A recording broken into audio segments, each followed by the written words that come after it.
The New York Yacht Club in Newport, Rhode Island. There are few venues in the world that can match the history and prestige and the highest caliber of yacht racing in such a spectacular locale. So it's no wonder the New York Yacht Club Race Week at Newport, presented by Rolex, is such a success. Hi, I'm Tucker Thompson, and welcome to the first day of this three-part multi-weekend regatta that combines classic yachts and modern machines with short course and distance racing over the next 9 days. We begin this first weekend with the classic yachts, the 12 meters, and the S-Class. Since 1919, the S-Class yachts are one of the oldest fleets in existence, and the owners are passionate about their boats. My name is Fred Roy, and I'm the Commodore of the Narragansett Bay S Fleet. And my boat here is Surprise. It's one of the few boats, or one of the only boats that never actually left the bay. I've owned her for the last 28 years. And along with my children and my wife, she's the love of my life. My name is Sheldon Whitehouse. My boat is S-Boat S8 named Osprey. Mike McCaffrey and Dyer Jones gave me a call one day and said, I've got an old boat here that I think belonged to your grandfather. And it turned out that that was correct. And it was the boat that my father and my uncle raced before my father went off into the Marine Corps and my uncle went off to be killed as a Navy pilot. So there's a lot of history here. Well, my name's Angus Davis, and this is the Aquila. She was ordered in 1919 and delivered with the first fleet of S-boats the summer of 1920 to Marblehead, Mass. And this is actually my father's boat. His father bought this boat when my dad was 21. We've been sailing the boat since the 60s in our family, and the S-boats are a great class, great fleet, and wonderful way to sail. It really was the hottest boat in its day in summer of 1920. First fleet, a dozen boats went to Marblehead, Mass, and now there's almost 100 S-boats that were built. The sea breeze has finally filled in here in the northern part of Narragansett Bay as we get ready to race. Here at the Committee Boat Inn, Angelita wins the start. She also won Olympic gold in 1932.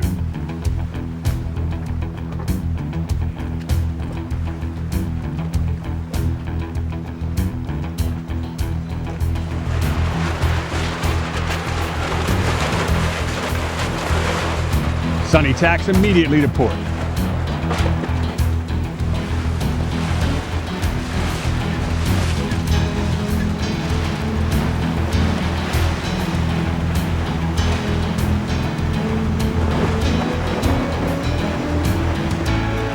The beautiful Black Watch uses a lot of momentum to tack.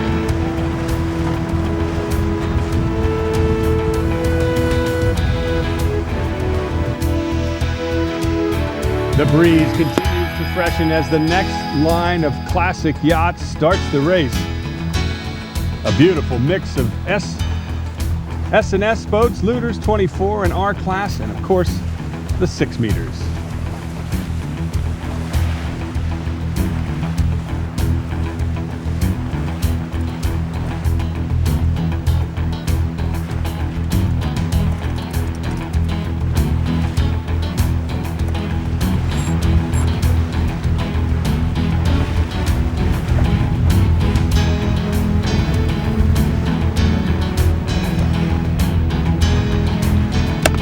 Only in Newport is history relived as the 12 meters take to the line. Courageous all the way at the left-hand end was too early and had to spin around. Good start for Intrepid and Victory 83.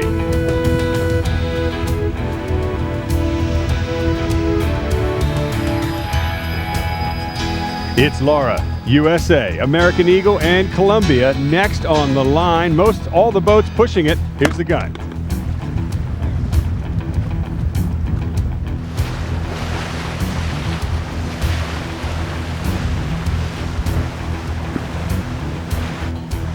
With the breeze shifting left and the tide coming in, the fleet heads to the left.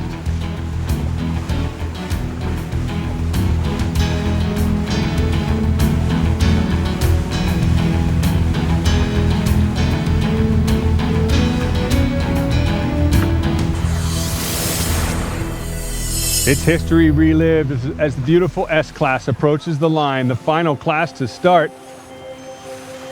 There's the gun, and now everybody is on the course.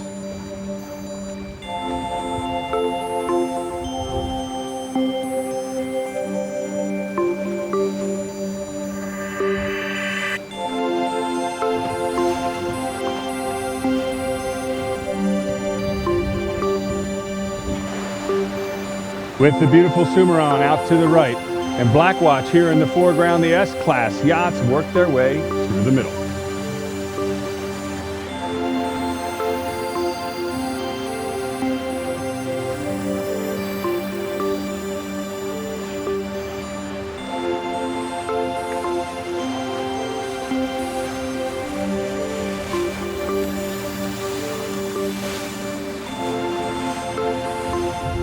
Joe Dockery's Sunny is in the deep water, letting the current do the work for them downwind.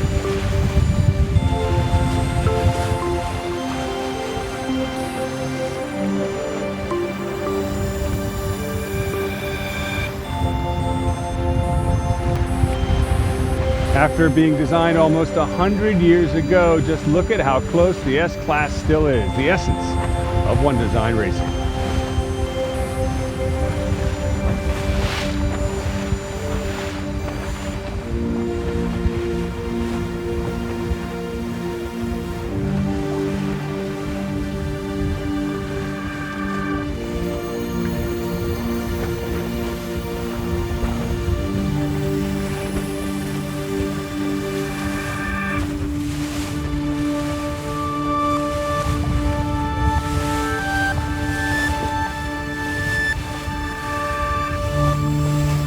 The first of the 12s are around the top mark, and heading downwind, it is Dennis Williams' Victory 83 in the lead.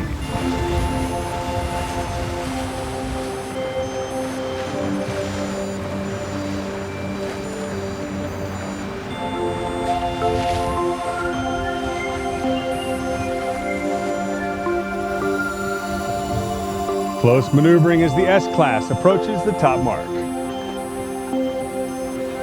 And in first place, it's Alan Silkin's Firefly.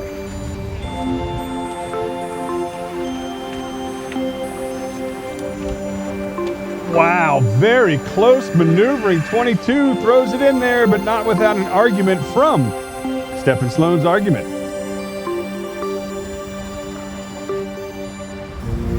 For the Classics, it's a windward leeward. Having rounded the leeward mark, they're now heading back upwind. Here's Jonathan Lawborough's Bell with the front runners in the middle of the fleet. Into the leeward mark for the 12 meters. And it's James Heckham with his brother Henry aboard USA leading their division.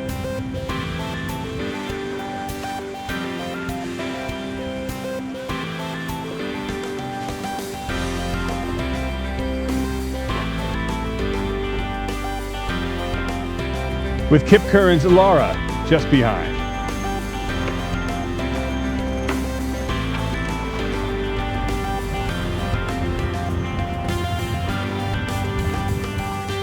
The story of the day has been the competitive S-Class as they approach the leeward mark.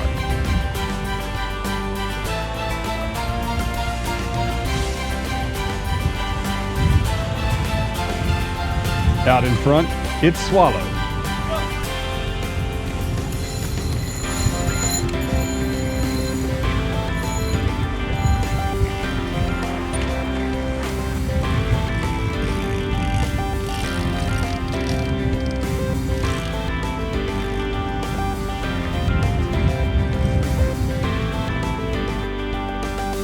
Behind them, American Eagle leads Columbia.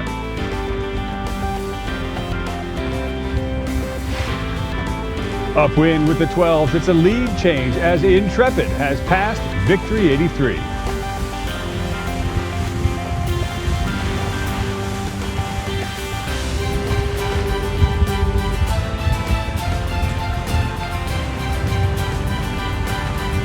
Like Bus Mosbacher and Bill Ficker before him, John Curtin leads Intrepid ahead of the rest of the fleet.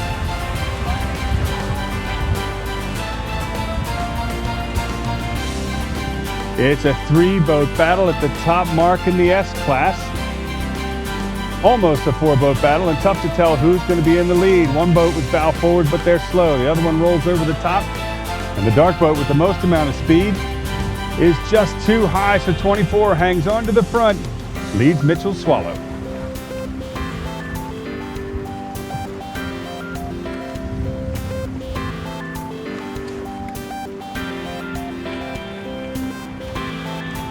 On the same course, Classics 3 weaves their way through the S-Class.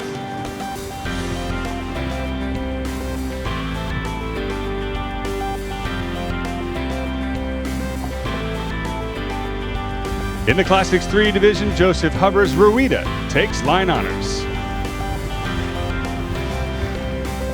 In the modern division of 12 meters, John Curtin takes the race aboard Intrepid.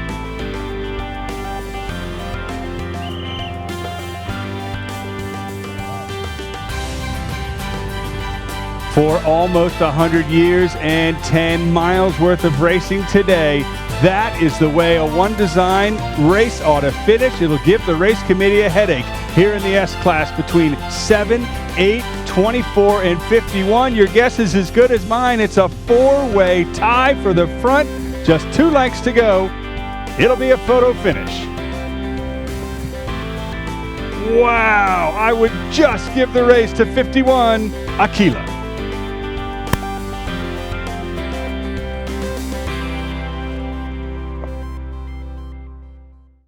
Day 1 is done, and what a way to end the day. If that's any indication of how the racing's going to go, we're in for quite a week. I'm Tucker Thompson. More classic yachts on tap tomorrow.